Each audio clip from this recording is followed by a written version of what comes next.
Yes, welcome back, students.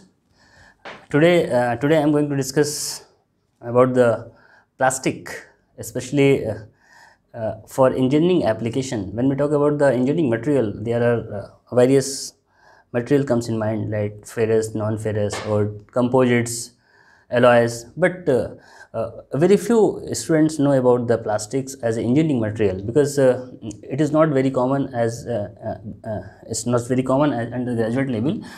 So, being a UG student, let us understand the basic concept of material, especially for engineering application, because we are not in detail concerned about the how it is being processed, means how the polymerization done, how the monomers are connected, and now what kind of synthesis is there. We are generally concerned about the material is how it is converted into tangible products. So we will discuss about the plastics in this context, that how these plastics are being manufactured in the form of useful products.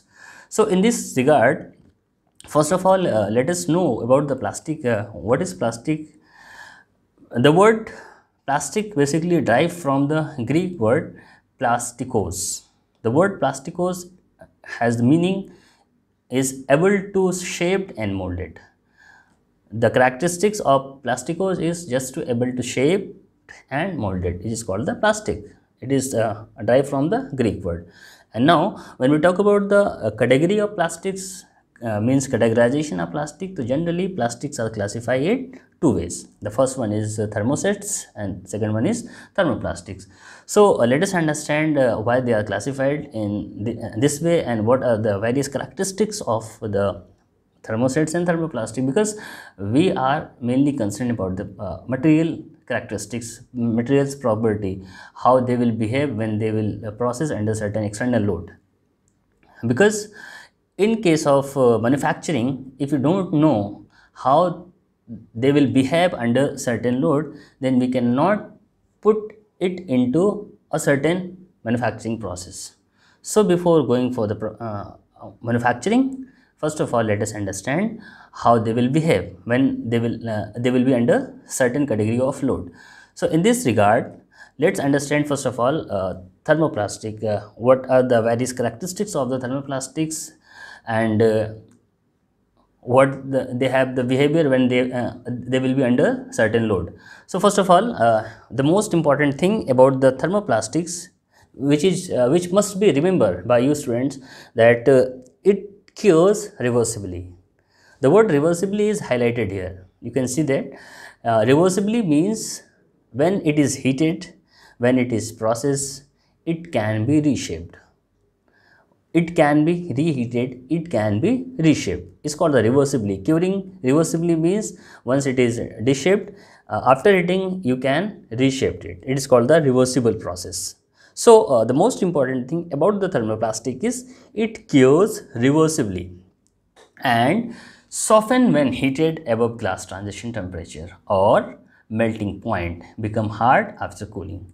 Means the second point which must be remembered, when it is heated up to melting point or above the transition temperature, above the glass transition temperature or melting point, it become hard after cooling. Once it is heated up to certain temperature and after cooling it become hard. It is the most important thing which you must remember about the thermoplastic, that it cures reversibly, it can be softened, it can be heated certain times, it can be reshaped.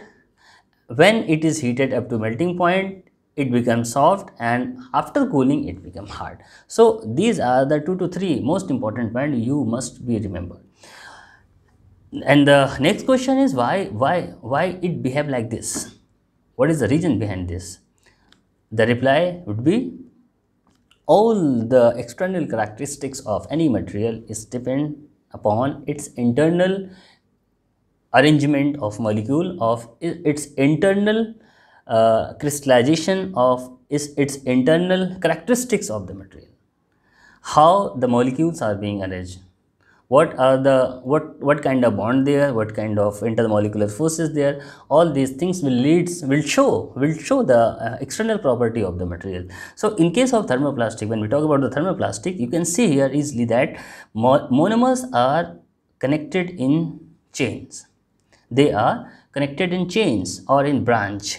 There is no cross linking, no links between polymer chain. Here it is clearly written, no links between chain, means chains are separated. There is no link between chain. They are simply linear chain are there. They are simply branch chain are there, but there is no cross linking between the chains. This makes it a reversible, curable process. So because of this internal structure, because of this internal arrangement, this material can be reheated, can be reshaped, which helps the movement between them. The linear chain will allow to move between them. When it is heated, it will move and it can be reshaped. So these are the basic things which you have to remember about the thermoplastic. Reversibly soften again and again, heated again and again, and reshaped again and again. And why it can be happen? Because of its internal arrangement. And the internal arrangement is like there are chain, monomers are connected in chain. The links are in chain form. There is a branch or a simple linear chain. There is no cross linking. That's why it behave like this. Now the second most important thing is, what are the notable properties? When we talk about the thermoplastic, there are few very important properties which we can observe on the thermoplastics. That it has better hardness. We cannot say that it has excellent hardness, but it has a better hardness as compared to other plastics. And when we talk about the high strength, when we talk about strength as well as toughness, it has excellent, or you can say it has high strength as well as high toughness. And when we talk about the chemical resistance, it is also very important that any plastic, when it is placed in certain chemical environment, how it will react. In case of thermoplastic, it has excellent chemical resistance, means it will not react easily. When it will place in certain chemical environment, it will not react with that environment. It will have excellent resistance, that there is no effect of chemical on the thermoplastics. And definitely it has good durability, and it also have waterproofing characteristics, self lubrication characteristics, as well as transparency. So these are the few important characteristics observed on the thermoplastics, which make it very useful in engineering application aspect. And now when we talk about the number of plastics, thermoplastics available, that are commonly known as polythene, polycarbonate, acrylic, polyamide, polystyrene, PP, and ABS, polyester. There are endless numbers, there are endless lists you can see, but here I mentioned a few which are very common and very popular in daily to daily life. Like when we talk about the polythene, the plastic bottles, food containers, plastics bags are manufactured by polythene. And similarly polycarbonate, DVD discs, mobile phone component, all these things are manufactured by the polycarbonate. And when we talk about the acrylic is used to manufacture windows, fish tanks, etc. And polyamide, sports equipment, footwear are being manufactured by the polyamide. So you can easily see that these are the very common plastics we can see everywhere. These plastics are available everywhere in different form. And when we talk about the polystyrene, it has high impact strength. It is very important. When we need impact strength of the material, in that case polystyrene will be referred.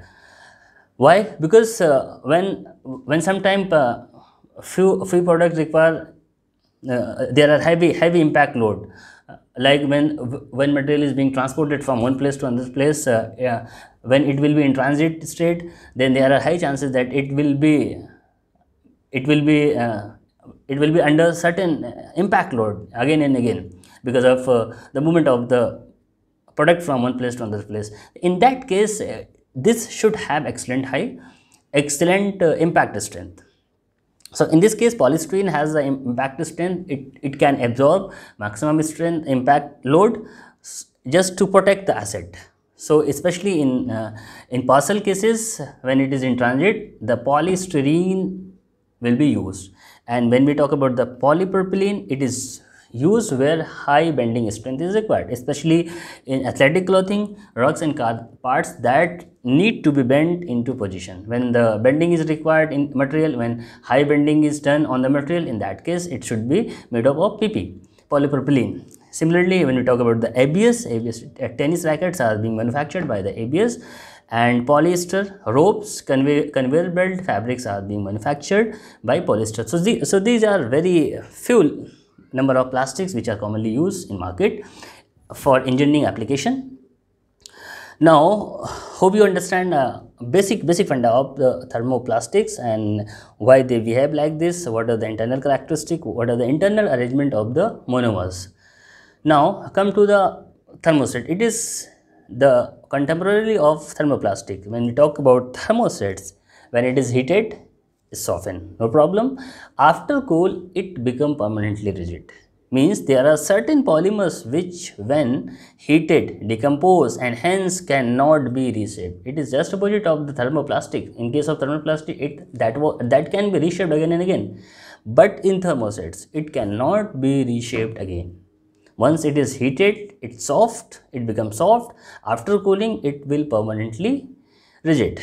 Now, you can say in single word about the thermosets, it cures irreversibly. Curing of plastic, if irreversible, then it will be known as thermoset. Just remember this point, and this point will help you to differentiate from the thermoplastic. In thermoplastic, that was curing was reversible, but in thermosets, curing is irreversible. And again, the question is why? Why it is irreversible and why that was reversible? Now, the reply will be because of its internal arrangement, because of its polymer chain. In case of thermosets, here you can see that links between polymers chain stop movement between them. Means apart from the linear chain, there is also cross linking. Here is, you can see that here is cross linking. Cross linking between the chain will stop movement between them, and because of this cross linking, this 3D structure, the movement is not possible. That's why it become rigid, permanently rigid. So this characteristics will differentiate from the thermoplastic. So you can easily identify which one is thermoplastic, which one is thermosets on the basis of their curing characteristics, on the basis of their internal characteristic. Being an undergraduate student, you should remember at least 2 to 3 points: the curing, softening, shaping. On the basis of curing, one is reversible, one is irreversible. Which one is reversible? Reversible is thermoplastic and irreversible is thermosets. Which can be reshaped? Thermoplastic can be reshaped. Which cannot be reshaped? Thermosets cannot be reshaped. Similarly, you can differentiate between the thermosets and thermoplastic on the basis of internal structure, internal chain, internal molecular arrangement, monomers linkage, monomers arrangement. So in case of thermoplastic, that was linear chain or branch chain, and in case of thermoset, there is 3D cross linkage. 3D cross linkage that will not allow to reshape. So this was the basic funda about the thermoplastic and thermoset. Hope you understand the basic concept of thermosets and thermoplastics. Now come to the types of thermosets. There are various types of thermosets available in the market. You can see alkyds, allylics, amine, bakelite, phenolic, polyester, silicon, etc. There are a number of thermosets are available in the market, and there are also, you can see everywhere the application of these plastics. Simply electrical equipments are made of thermosets, and motor brush holder, printer circuit board, circuit breakers, spectacle lenses, kitchen utensils, handle and knob. These are the common application you can see everywhere. So we are surrounded by the plastics. Especially when we talk about the plastic, we are surrounded. Each and everywhere we can see that there is a plastic. Even the laptop screen is also made up of some kind of plastic. So This is also plastic. Everywhere we can find, everywhere the plastic here, and we should have a basic concept about the thermostats and thermoplastic, that how these plastics are classified, what are the basic characteristics of the plastics. Hope you understand the basic phenomena and the basic properties of the thermoplastics, and now we can easily identify the thermostats and thermoplastic on the basis of reheating, on the basis of reshaping. So we will meet you again in the next class with the next topic of the polymer. Till then, stay safe. Thank you very much.